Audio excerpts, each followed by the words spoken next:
Bonjour à tous, heureuse d'être parmi vous. Alors, je me présente rapidement, Élise David, directrice de l'emploi à la FASEC. La FASEC, c'est plutôt orienté vers les courses hippiques. Et notre vocation première, c'est de former, de recruter et d'accompagner tout au long de la vie les salariés d'écuries de course au trot et au galop. D'où la raison de ma présence. Je voulais m'attarder plus sur, on a parlé de chevaux évidemment, et peut-être m'attarder un peu plus précisément sur les humains, sur les hommes.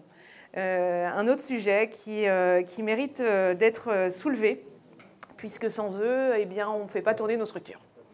Voilà, aujourd'hui, on a un sujet qui est assez fort. On sait à quel point c'est dur de recruter, mais c'est aussi beaucoup de sortants qu'on voit affluer de nos structures. Je voulais particulièrement aborder un sujet qui vous permet d'améliorer, un petit outil qui permet d'améliorer l'implication, la performance et la fidélité de vos salariés. Alors comment? Deux étapes. On va parler de marque employeur. Ça peut paraître être un gros mot, donc je vais rentrer un petit peu plus dans les détails. Et puis, par la suite, je vous présenterai un label qui aura pour vocation d'être aussi un outil pour vous pour aller plus loin derrière, si vous le souhaitez. Comment sculpter son image pour attirer et fidéliser des talents? Sur le papier, c'est sympa. On le sait, le monde du travail, il a beaucoup évolué. Et les entreprises de la filière équine, globalement, elles ne sont pas épargnées par le phénomène. C'est des nouvelles attentes globalement des employés, donc des employés qui sont plus en quête de sens, qui veulent plus d'équilibre, vie pro, vie perso. C'est très sociétal, des jeunes qui veulent plus de valeur, plus de sens en entreprise.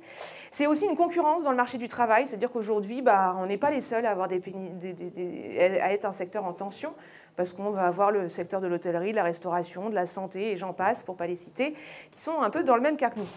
Et potentiellement, on a des salariés qui se disent, finalement, je peux peut-être avoir des conditions de travail ailleurs, qui seront avec moins d'amplitude horaire, avec des salaires différents, qui pourront répondre à mon équilibre vie pro, vie perso. À nous aussi de nous adapter. Et c'est aussi des nouveaux besoins de la part des employeurs qui sont la plupart des gérants de structures qui sont plutôt à la base des hommes de chevaux, des gens qui techniquement ont voulu développer leur structure et qui n'avaient pas vocation forcément la casquette de manager d'inné. Et ça se travaille, ça s'apprend. Voilà, donc il faut évidemment des profils plus compétents. Les employeurs sont plus en demande de profils compétents et de la polyvalence. Alors, c'était une petite vidéo que je vais vous passer, je ne vais pas vous passer justement, mais qui est sur TikTok, qui mettait... Non, parce qu'on n'a pas le temps. Globalement, c'était de mettre en avant toutes les différences générationnelles et leur rapport, leur vision du travail. N'hésitez pas, il y a plein de petites vidéos, et notamment, je vous conseille largement Welcome to the Jungle, qui a plein de petites vidéos très sympas. Aujourd'hui, la tendance, elle s'inverse. Là, on le voit, avant... On allait postuler à une offre, on cherchait son offre, on présentait une candidature, on postulait. Aujourd'hui, le candidat est plutôt en position de force. Ça s'est un peu inversé. C'est-à-dire que c'est lui qui va décider et qui va aller se renseigner sur l'entreprise. Et c'est là où je vous amène. C'est que la marque employeur, c'est un véritable outil. Maintenant, on sait que 10% de coûts supplémentaires à l'embauche pour les entreprises qui n'ont pas une bonne réputation. On sait aussi que ce 28% de turnover observé dans des entreprises qui n'investissent pas sur leur marque employeur. C'est aussi 50% de candidatures très qualifiées en plus reçues pour les employeurs qui travaillent justement leur image. Et c'est 33% des Français qui refuseraient une proposition d'embauche dans une entreprise qui a une mauvaise réputation. J'y viens. Qu'est-ce que la marque employeur ? La marque employeur, c'est tout bonnement l'image que vous reflétez, l'image de votre entreprise, à l'interne comme à l'externe. Et ça se travaille. Alors, un petit verbatim de nos Anglais, qui sont très bons, et notamment, je fais allusion au Racing Welfare, qui a beaucoup travaillé sur ce sujet-là dans les écuries de course. Non seulement vos salariés sont plus susceptibles de rester avec vous, mais ils seront également de bons défenseurs de votre entreprise auprès de l'ensemble du secteur. Ça peut évidemment générer d'excellentes relations publiques pour votre entreprise et attirer davantage de clients. Il y a un concept qui existe qui parle de salariés heureux, clients heureux. L'enjeu, c'est de se dire que je traiterai mes salariés à l'image de ce que je pourrais traiter mes clients pour justement qu'ils soient plus performants dans le but de s'engager plus et de faire grandir votre structure. Et on sait à quel point les clients, quand ils sentent qu'une ambiance est saine dans une structure, se sentent bien et ont envie de revenir. Comment renforcer son image en interne? Alors là, il y avait plusieurs moyens. Alors, développer une culture d'entreprise forte et positive. Alors, quand on parle de marque employeur, il ne s'agit pas forcément d'y inclure des moyens énormes. Ça passe par des petites choses qui ne sont pas forcément coûteuses, et notamment mettre en place des moments de convivialité. Traiter tout le monde à égal. On sait qu'on a une forte féminisation dans notre secteur, mais je parle aussi d'inclusion, handicap ou autre. Avoir le soutien du manager et avoir la culture, entretenir la culture du feedback. Alors c'est un anglicisme, mais le feedback, c'est tu n'as pas forcément très bien fait cette tâche, comment tu aurais pu la faire mieux, et dis-moi comment, et faire des retours réguliers à ses salariés pour qu'ils se sentent, qu'ils aient une forme de reconnaissance, et surtout s'améliorer, tout bonnement, pour toujours cet même objectif, la performance de l'entreprise. Ça passe aussi par le bien-être au travail. Alors l'onboarding, encore un anglicisme, il y en a beaucoup en RH, mais c'est de se dire, voilà, quand j'intègre quelqu'un, on sait que les 2 premiers jours dans une entreprise sont hyper décisifs par rapport à la pérennité du poste. Et là, c'est comment j'ai fait en sorte qu'il soit informé de comment ça se passe, où est la sellerie, quelle sera son organisation de travail, quels seront ses collaborateurs, comment il pourra déjeuner. Ce sont des petites questions, mais qui sont hyper importantes à aborder, notamment les premiers jours. Il y a aussi de la belle écuresse bien-être au travail, j'en parlerai après, mais ça c'est un véritable outil aussi pour vous, pour prendre vraiment une cartographie et être accompagné dans cette démarche-là. Et c'est des actions de prévention et de sécurité au travail. Ça, vous le savez, vous avez recours en tant que cotisant MSA, vous avez tout un service de conseiller en santé et sécurité au travail auquel vous pouvez prétendre en interne et favoriser l'écoute et la communication. S'il y a bien une clé pour maintenir et fidéliser ses salariés, c'est véritablement la communication, ne serait-ce que leur dire parfois que le travail est bien fait, mais à l'inverse aussi, être juste mais exigeant. Voilà, c'est très important. Et puis la formation et le développement, on sait à quel point quand on forme des salariés, ils restent plus longtemps dans sa structure. Il y a même des entreprises qui ont pris le pas en se disant, écoutez, mon salarié a exprimé le fait de vouloir se former à l'extérieur, je sais à quel point c'est important pour lui, il va se former, et pour un autre métier en l'occurrence, et il s'avère qu'ils capitalisent et ils financent la formation parce qu'ils savent qu'à 99% des cas, les salariés finalement reviennent chez eux. C'est vraiment important, et notamment pour qu'ils soient aussi valorisés et plus performants dans leur quotidien, de les former dans le quotidien. Il y a un petit point aussi, on parle d'onboarding, donc d'intégration, mais il y a le offboarding quand ils s'en vont de la filière. C'est hyper important de savoir d'entretenir la sortie. C'est-à-dire que quelqu'un qui nous quitte et qui va dans un autre univers, il faut que ce soit bien fait, puisque ce sera le premier ambassadeur de nos métiers. C'est le premier qui, peut-être s'il a eu une mauvaise expérience, déconseillera à son cousin qui aime bien les chevaux d'en faire carrière. Voilà, donc très important aussi, cette idée de notoriété non dégradée. Alors moi j'ai des exemples d'entraîneurs, là en l'occurrence un entraîneur au trot qui fait des petits, mais je pense que vous avez déjà des réseaux sociaux actifs, mais c'est très important aussi de mettre en lumière ce qui se fait dans votre structure, mettre en avant un salarié pour ses premières réussites, mais ça peut être aussi d'aller dans les coulisses. Aujourd'hui c'est la journée des box, ça paraît pas très sexy comme ça, mais tout le monde se serre les coudes et puis on a fait un petit déj, on est autour d'un croissant. Ce sont des petites choses qui vous permettent vraiment de capitaliser sur la marque employeur. Les réseaux sociaux, très important. Une communication authentique. Attention au petit gap qu'il peut y avoir entre ce qu'on vend et ce qu'on vit vraiment. Parce qu'effectivement, ça peut être hyper attractif. Et puis, en fait, grosse désillusion. En fait, dans l'écurie, l'ambiance n'est absolument pas celle qu'elle représentait sur les réseaux. Et travailler son offre d'emploi, on n'y pense pas suffisamment. Mais quand on diffuse une offre sur les réseaux sociaux ou ailleurs, il ne s'agit pas de mettre « je recherche un moniteur d'équitation pour un centre équestre situé à tel endroit ». Je pense qu'il faut vraiment y aller sur pourquoi vous avez vraiment intérêt à choisir mon entreprise plutôt qu'une autre. Qu'est-ce qu'on y fait de particulier? Comment on se démarque? Qu'est-ce qui va faire que tu vas t'épanouir? Et quelles sont tes tâches? Ça aussi, c'est important. C'est important de savoir ce vers quoi on va. Et comment présenter ses valeurs aussi, c'est quelque chose qui vous permet de vous démarquer. Alors, je voulais prendre le cas du trophée des personnels et de l'élevage qui existe dans le galop, mais qui est un véritable outil de valorisation de sa marque employeur. Quand on est, alors, je vous rappelle un peu rapidement le principe, mais c'est de mettre en avant les salariés. On a 7 catégories et on met en avant les salariés d'une écurie, en l'occurrence, en nominant. Il y a un jury impartial qui est là pour déterminer le lauréat et un employeur qui nomine a pour vocation quand même de mettre en avant et de représenter une certaine forme de reconnaissance pour son personnel, ce qui permet globalement de les fidéliser encore 12 mois, minimum.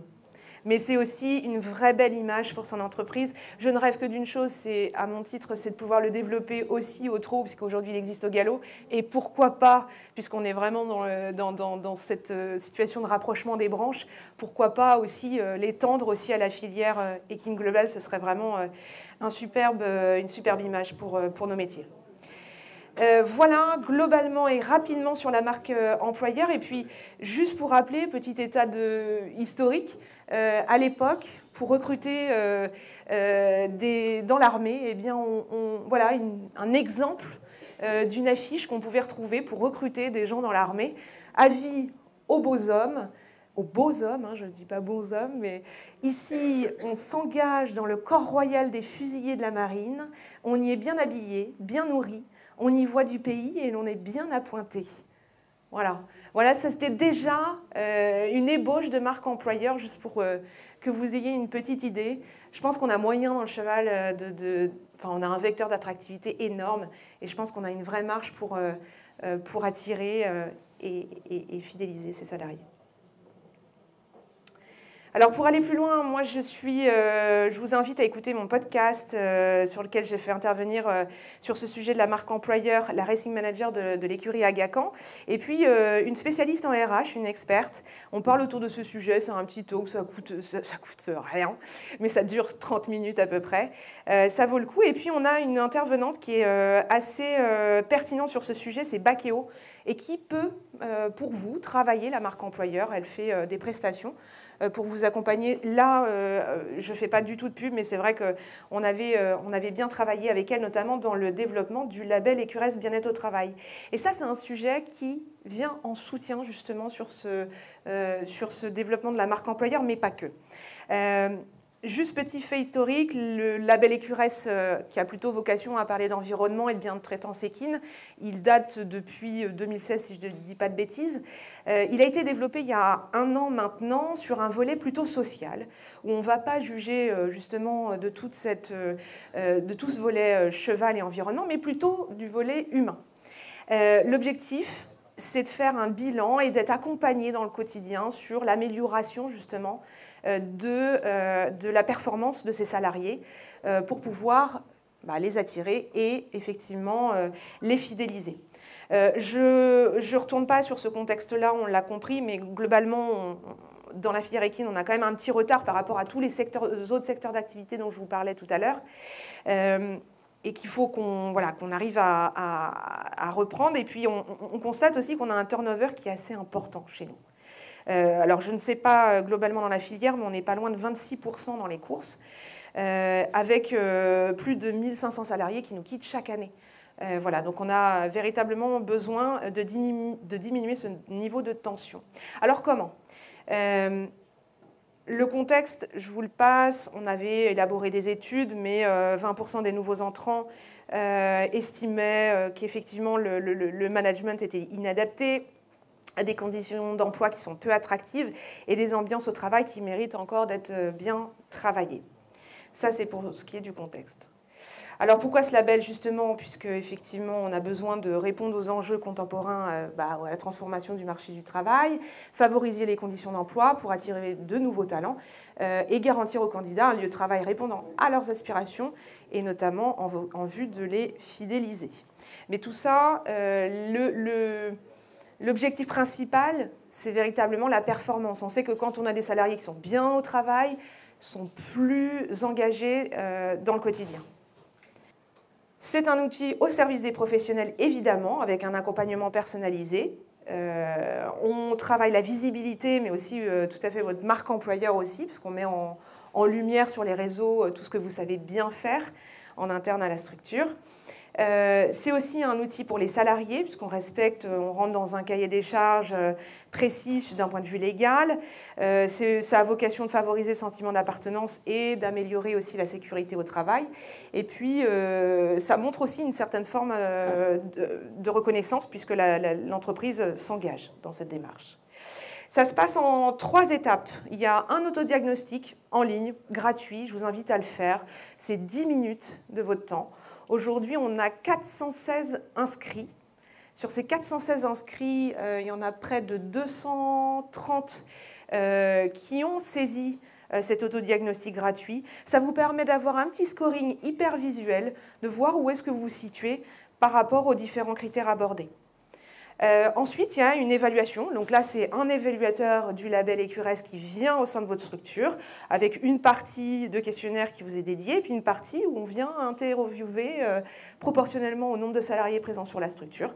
On vient les interviewer sur leur ressenti en une demi-heure. Et puis, cette labellisation, elle dure 3 ans. Il y a 3 niveaux de critères pour un coût annuel entre 100 et 500 euros en fonction du nombre de salariés que vous avez sur votre structure. Je le rappelle, l'autodiagnostic, pour vous, c'est un vrai outil qui est gratuit et qui est très rapide à réaliser. Voilà un petit peu comment ça se présente sur le front office. Pour vous présenter quelques questions, donc on parle de plein de sujets, évidemment.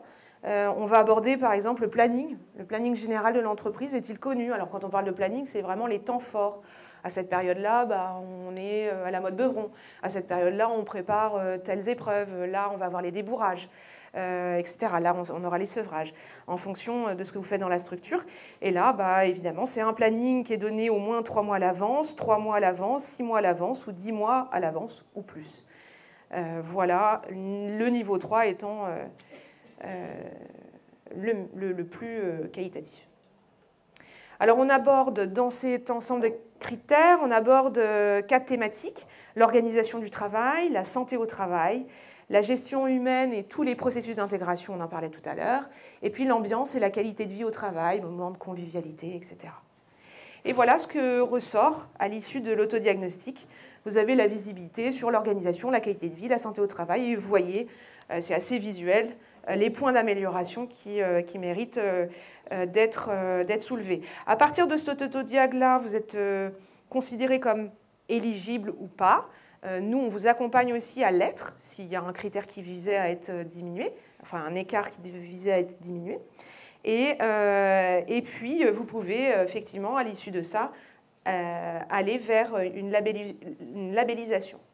Il s'agit évidemment d'une amélioration continue. Donc, vous pouvez aller, il y a 3 niveaux de labellisation, l'engagement, la progression et l'excellence. Aujourd'hui, il y a 15 structures qui sont labellisées.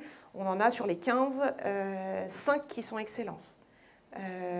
Voilà, et puis après, je n'ai pas le ratio, mais comme quoi, c'est tout à fait possible. Des exemples de critères, notamment pour diminuer la pénibilité. Là, effectivement, c'était présent sur la structure de cloisons amovibles permettant de curer avec le tracteur. C'est des choses très concrètes comme ça, mais on va pouvoir juger de est-ce qu'il y a une salle de pause, un vestiaire chauffé, micro-ondes ou pas.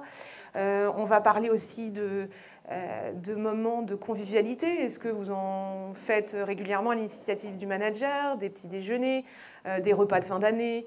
Est-ce que vous avez mis en place des moments de communication? C'est hyper important, des réunions à l'initiative du manager où ça peut durer 3 minutes, mais de réunir tout le monde et leur dire voilà, cette semaine on a tel objectif, ou ce mois on a tel objectif, il faut que tout le monde soit là-dessus. Ça permet une certaine implication de chaque salarié dans la vision globale de l'entreprise et une reconnaissance du coup plus d'engagement.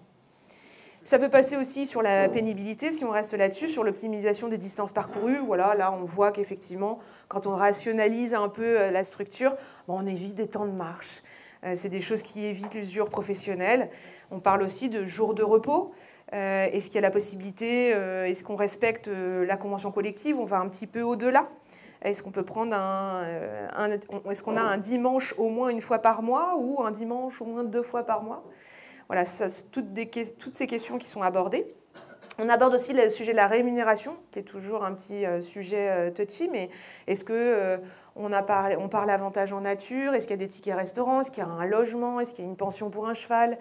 Est-ce qu'il y a une possibilité d'aller vers des primes, des PPV, des choses, la prise en charge de la mutuelle, des intéressements? Le label, il a aussi vocation d'accompagner sur des choses auxquelles on n'avait pas forcément pensé, mais qui peuvent être mis en place à moindre coût. Sur la rémunération, évidemment, c'est une incidence directe d'un point de vue du coût, mais il y a plein d'autres sujets qui ne le sont pas, notamment le processus d'intégration.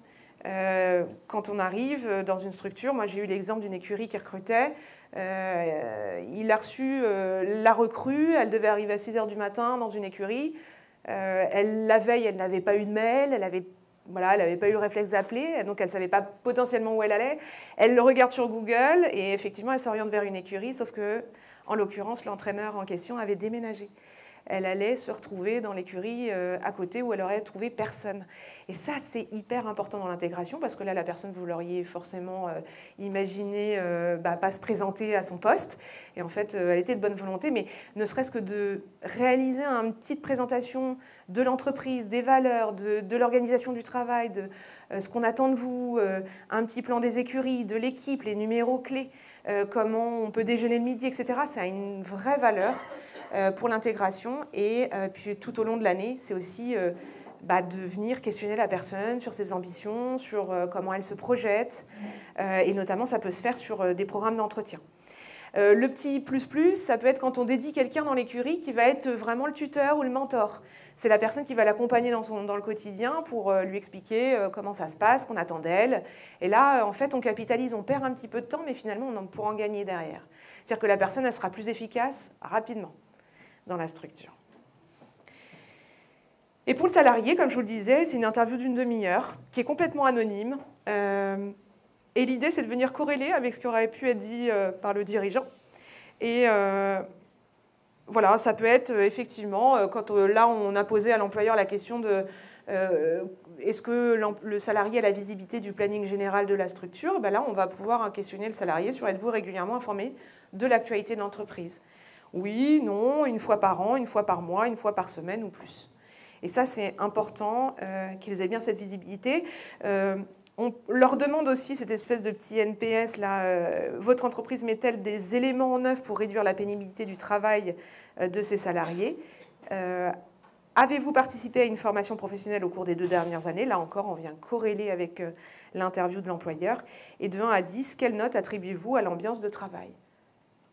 Voilà ce qu'on pourrait poser aux salariés.